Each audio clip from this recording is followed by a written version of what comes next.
백성이고 구원받은 성도이기 때문에 그렇습니다. 구원이라고 하는 것은 전적으로 하나님의 은혜로 되어진 것입니다.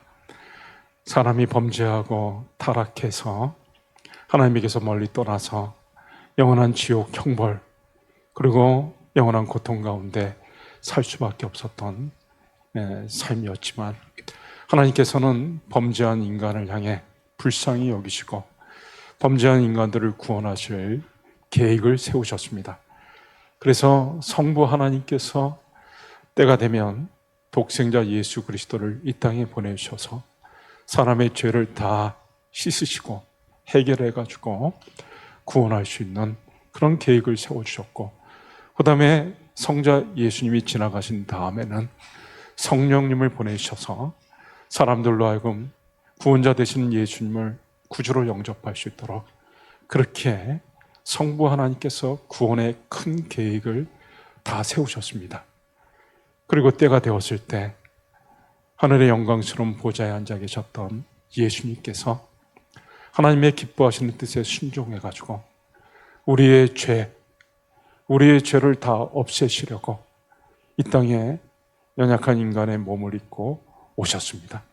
그리고 십자가에 달리셔서 예수님의 그 보혈의 피를 흘려주심으로 우리의 더러운 죄가 다 깨끗이 씻음을 받아서 이제는 우리가 구원받을 수 있는 길이 활짝 열린 것입니다. 그리고 성령께서 우리 죄를 씻으신 예수님을 나의 구주로 영접할 수 있도록 우리 마음속에 역사하여 주셔가지고 이제 그 구원이 나의 구원이 되도록 예수님이 십자가에서 죄를 해결하셨다 할지라도 우리가 예수님을 믿지 아니하면 구주로 영접하지 아니하면 우리는 구원받을 수가 없는 것이죠. 성령께서 예수님을 증거해 주셔가지고 우리 마음속에 예수님을 저와 여러분의 구주로 영접할 수 있도록 그렇게 해주셨습니다. 그래서 구원이 이제 우리에게 임한 것이죠.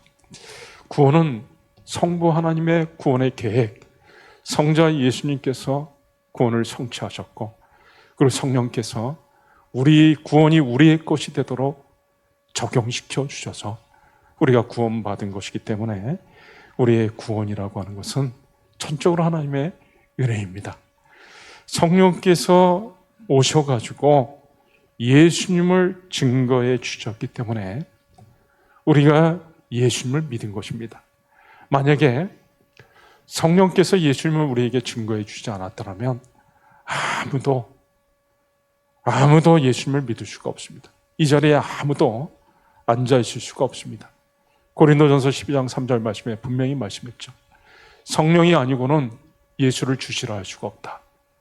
성령이 아니고는 누구든지 예수를 주님으로 영접할 수 없고 믿을 수가 없기 때문에 성령께서 오셔서 저와 여러분 한 사람 한 사람에게 예수님을 증거해 주셨기 때문에 우리가 예수님을 믿은 것입니다. 성령이 오셔서 예수님을 증거해 주지 않았더라면 우리는 지금 예수님을 믿지 않았을 것이고 우리는 이 세상에서 예수님과 함께 하지 못하는 삶을 살 수밖에 없고 그것은 바로 고아와 같은 삶이다라고 말을 할 수가 있습니다. 이 험악한 세상에서 우리는 우리 힘으로 바둥바둥하면서 모든 것을 우리 스스로 해결할 수밖에 없는 운명이었던 것입니다.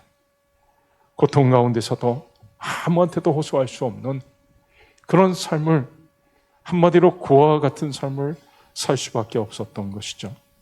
어디서 와서 어디로 가는지 알지 못하고 왜 사는지도 알지 못하고 허무한 삶을 살 수밖에 없었던 우리의 삶이었습니다.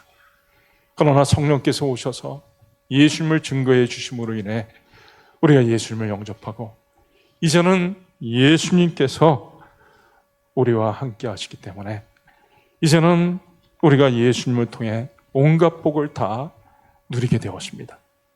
오늘도 예수님의 보혈의 공로를 의지하고 하나님 앞에 나와 예배드리고 있습니다.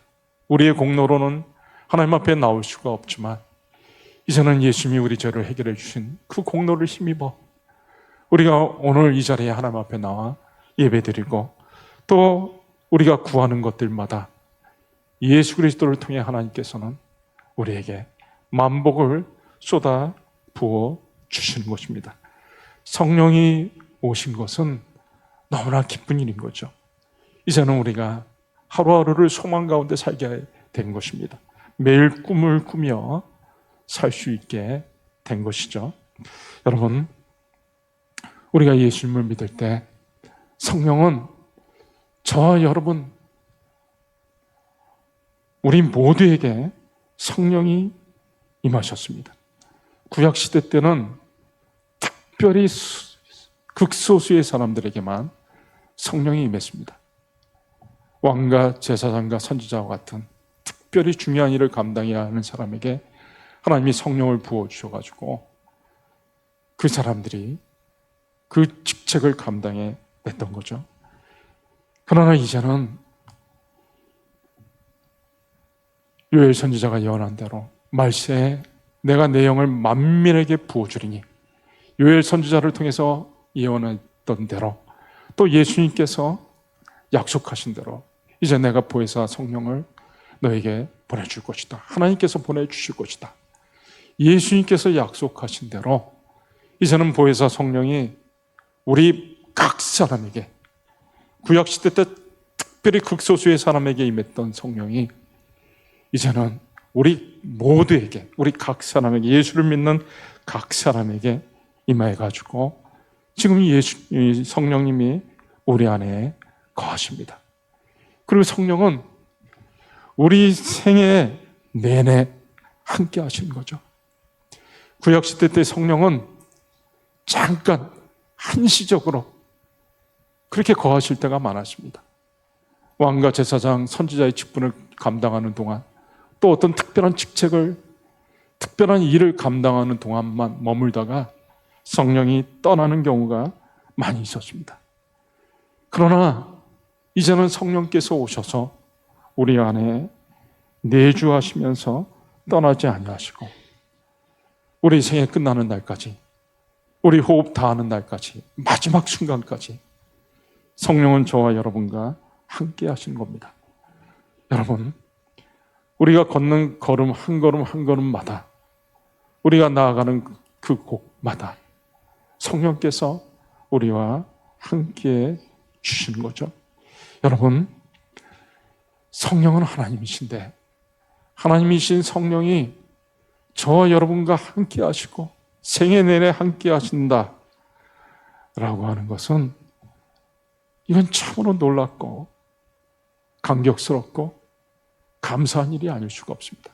여러분 한번 생각해 보십시오. 지난날 여러분의 생애 가운데 아주 최고로 좋은 영향력을 미친 사람이 있을 것입니다. 고마운 사람이 있을 것입니다. 은인과 같은 사람이 있을 것이고, 생각만 해도 감사하고 웃음이 나는 그런 사람이 있을 것입니다. 근데 그 사람이, 그런 분이, 그런 고마운 분이 앞으로도 여러분의 삶 속에 평생 생명 다하는 날까지 같이 해준다고 생각하면 얼마나 기쁨이 되겠습니까? 그런데 성령은 사람과 비교가 되지 않는 하나님이신데, 하나님이 우리 생애 내내, 하나님이신 성령이 우리 호흡 끝나는 그날까지, 우리 걸음걸음마다 우리와 함께 해준다 생각하면 이거는 얼마나 놀랍고 감사하고 축복인 것입니까? 그리고 예수님은 예수님보다 성령님이 계시는 것이 더 좋다고 말씀하셨습니다. 내가 떠나가는 것이 너에게 유익하다. 내가 떠나가면 성령이 오실 것이기 때문에 내가 떠나가는 것이 유익하다. 예수님은 육신의 몸을 입고 오셨기 때문에 육체적인 한계가 있었습니다. 한 장소에 있을 수밖에 없는 거죠. 그러나 성령은 하나님의 영이시기 때문에 어디든지, 오늘 예수의 이름으로 모이는 곳곳마다 예배를 드리는 교회마다 성령께서 임하셔가지고 함께 하시고 있는 것입니다. 그렇기 때문에 성령은 우리 모두 각 사람에게 오순절날 성령이 임하실 때도 불의 혀처럼 갈라지는 것이 각 사람 120명의 사람들 각 사람에게 임하셨던 것이죠.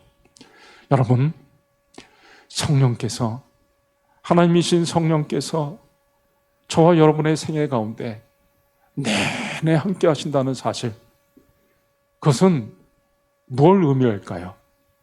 하나님이신 성령이 저와 여러분의 삶 속에 일평생 함께 해주신다고 하는 사실은 뭘 의미하는 것입니까? 그것은 저와 여러분이 너무나 소중한 자들, 존귀한 자들이다라는 것을 보여주는 것입니다. 여러분이 주위에 친구도 있죠. 친지 있죠. 여러분의 친구들은 어떤 사람입니까? 나쁜 사람입니까?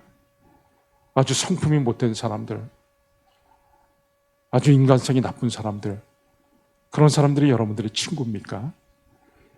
우리가 친구를 둘 때도 아무나 친구로 두지는 않습니다. 우리가 생각할 땐 그래도 괜찮은 사람, 인간성도 좋고 인품도 있고 그런 사람을 나의 친구로, 가까운 사람으로 둡니다. 내가 생각하기에 괜찮은 사람을 나의 옆에 두는 거죠. 성령께서 저와 여러분과 함께 한다는 사실은 뭘 얘기하는 것입니까? 성령께서 저와 여러분을 보실 때 저와 여러분을 괜찮은 존재로, 귀한 존재로 성령께서 우리를 그렇게 생각하시고 대우하신다라는 것을 말하는 거죠. 성령이 얼마나 우리를 귀하게 여기시며 우리 생애 내내 떠나지 아니하시고 우리와 함께 주시겠습니까? 우리 예수 믿는 사람들의 삶은 그 인생을 두 가지로 나눌 수가 있습니다. 세상의 역사는 예수님이 오시기 전과 예수님이 오신 다음으로 나눌 수가 있습니다. Before Christ, Anno Domini, BC와 AD로 예수님이 오시기 전 세상과 예수님이 오신 다음 세상으로 세상 역사는 나눠집니다.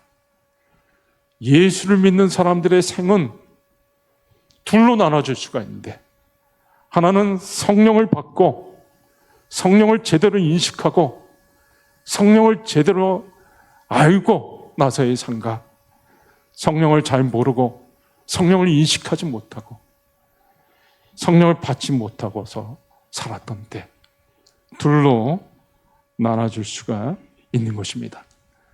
성령을 제대로 알고 사는 삶과 성령을 모르고 사는 삶은 완전히 천양지차인 것입니다. 저는 하나님의 은혜를 베풀어 주셔가지고 어느 순간에 성령에 대해서 크게 깨달음을 얻게 되었습니다. 그리고 그 다음부터는 성령님이 얼마나 귀한 분이신지를 알게 되었습니다. 그리고 성령에 대해서 계속해서 알아가게 되었습니다. 인식하게 되었습니다. 성령님을 인식하면 인식할수록 내 삶이 부유해지고 풍요로워지는 것들을 경험하게 되었습니다. 내 삶이 많이 달라진 것이죠.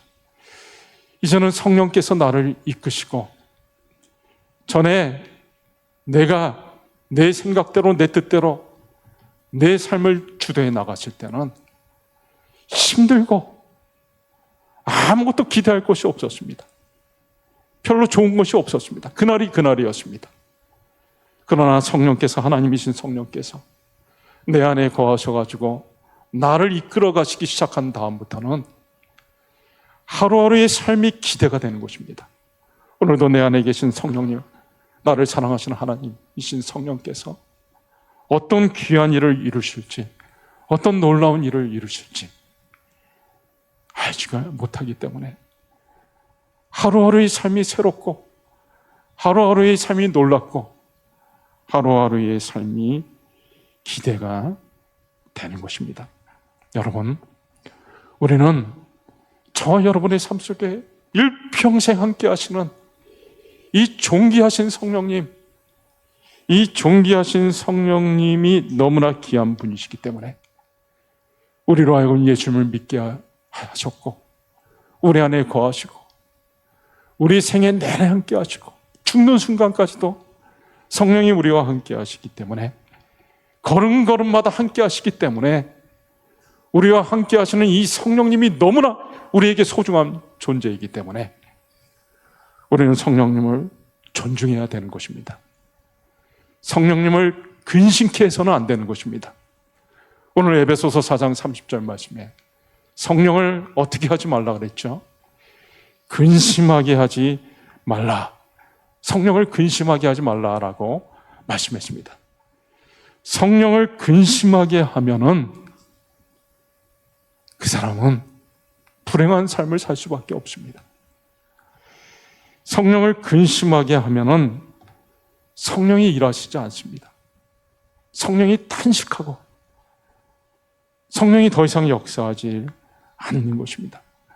데살로니가전서 5장 19절에는 성령을 소멸하지 말며라는 말이 나옵니다. 성령을 소멸하지 말라. 성령이 없어지는 것이 아닙니다. 성령이 하나님이신데 어떻게 없어지겠습니까? 성령이 근심하면서 더 이상 역사를 하지 않는다는 것을 말을 하고 있는 거죠. 성령을 근심하면 성령께서 역사하시지 않기 때문에 성령이 떠난 것과 마찬가지인 것입니다. 성령이 떠나가면 그 사람은 불행해지고 비참한 삶을 살 수밖에 없는 것입니다. 이스라엘의 초대 왕이었던 사울왕이 하나님이 그를 왕으로 세우실 때 기름 부어서 성령으로 충만케 하셔가지고 사울왕이 그 왕의 직임을 잘 감당했습니다. 그러나 점점 사울왕이 하나님을 떠나고 죄를 범하고 계속해서 하나님을 슬프시게 했습니다. 그때 나중에 사무엘상 16장 14절, 사무엘상 16장 14절 말씀해 보면 어떤 일이 일어났죠? 여호와의 영이 사울에게서 떠나고 하나님의 영, 성령이 사울에게서 떠나는 일이 발생했습니다. 그리고 뭐가 왔죠? 여호와께서 부르시는 악령이 그를 번뇌하게 한지라. 하나님의 영이신 성령이 떠나고 나서부터 사울왕의 삶은 불행해졌습니다. 비참해졌습니다. 밤 미치광이가 돼가지고 악령이 임할 때마다 미친 사람처럼 행동했습니다. 그리고 나중에 길보아 산에 전쟁하러 나갔다가 비참하게 죽음을 당했습니다.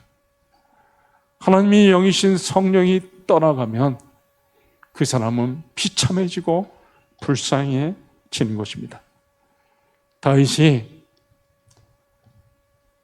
밧세바라고 하는 여인과 간통을 하고 나서 그 밧세바가 임신한 것이 알려졌을 때 그 임신한 것을 감추려고 밧세바의 남편이었던 햇사람 우리아를 전쟁 중에서 불러왔습니다.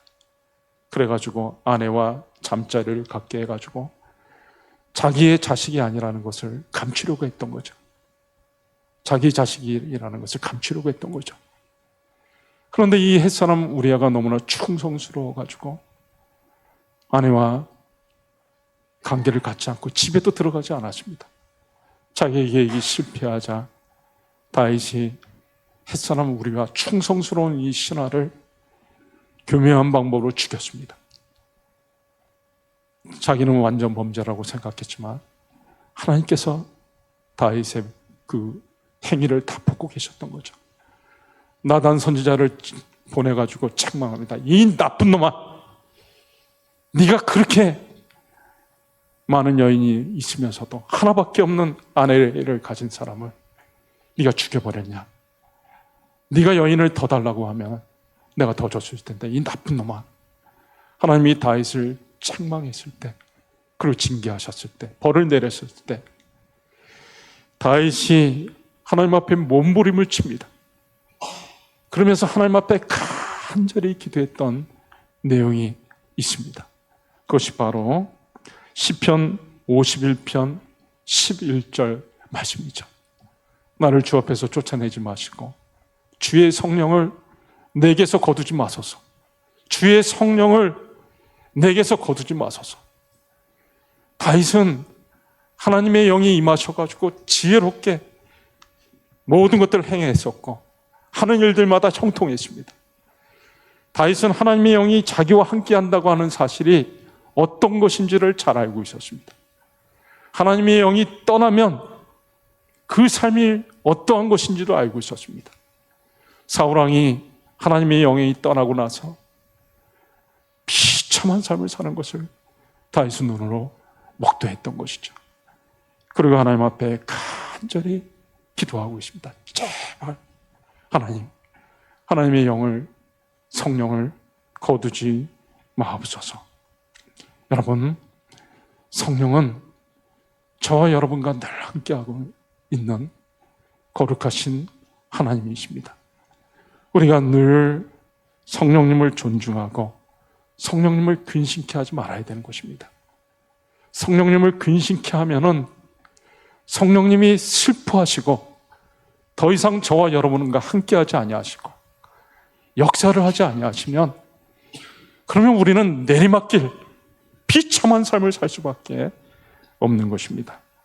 그렇기 때문에 우리는 이 땅에 살아가는 동안 성령님을 경외하면서 살아야 되는 것입니다. 하나님은 찬송과 영광을 받으시기에 합당한 분이십니다.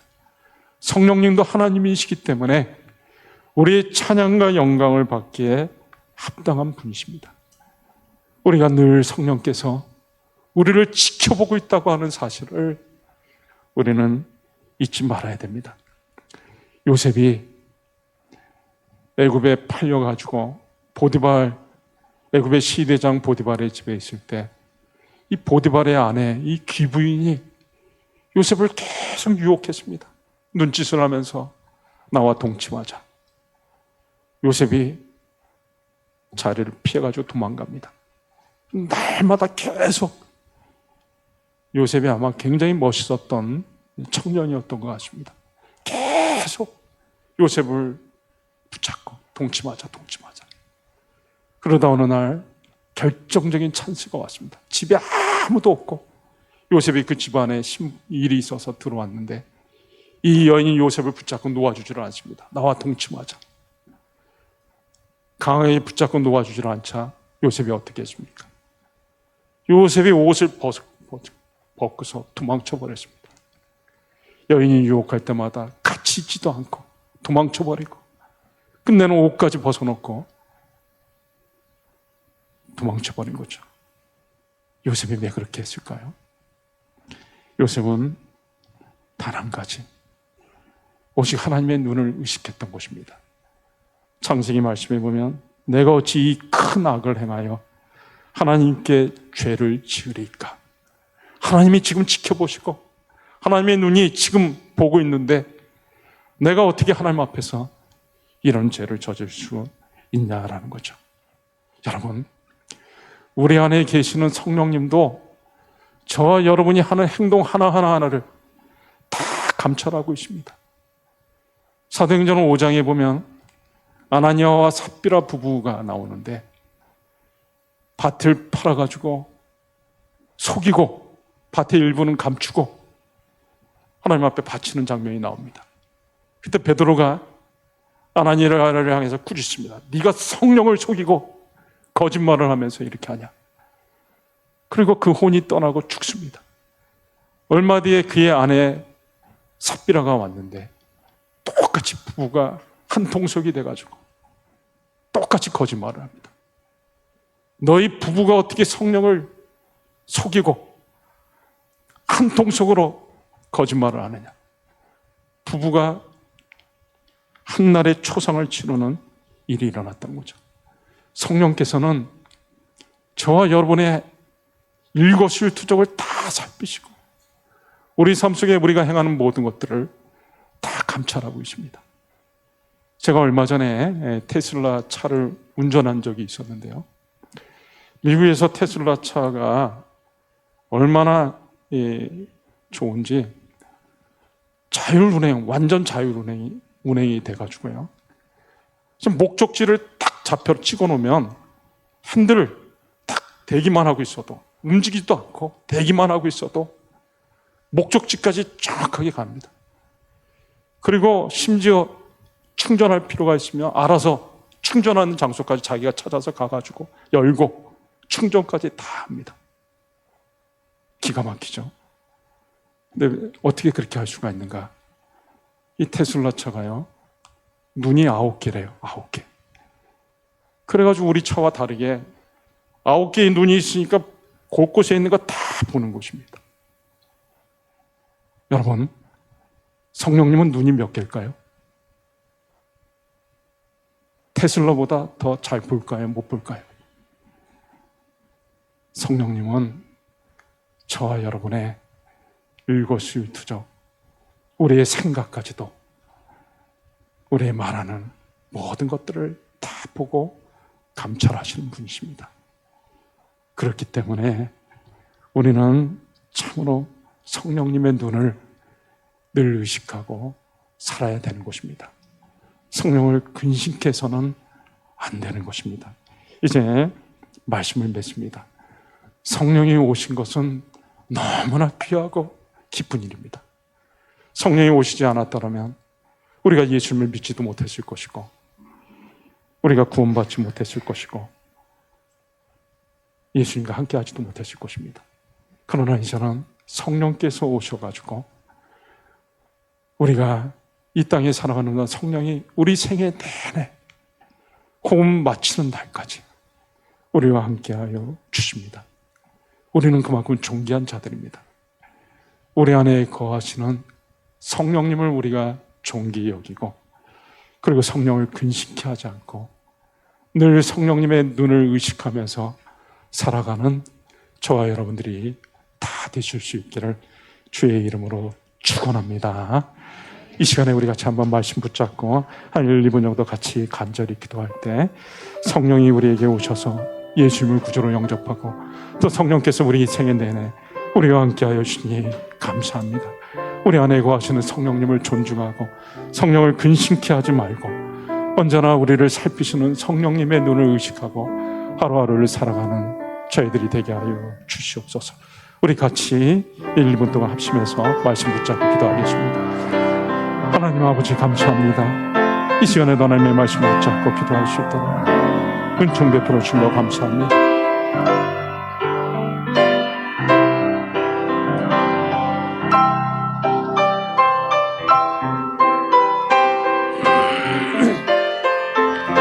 우리 안에 거하시는 성령님, 우리 생애 내내 함께 하시는 하나님 성령, 우리 호흡 마치는 날까지 마지막 순간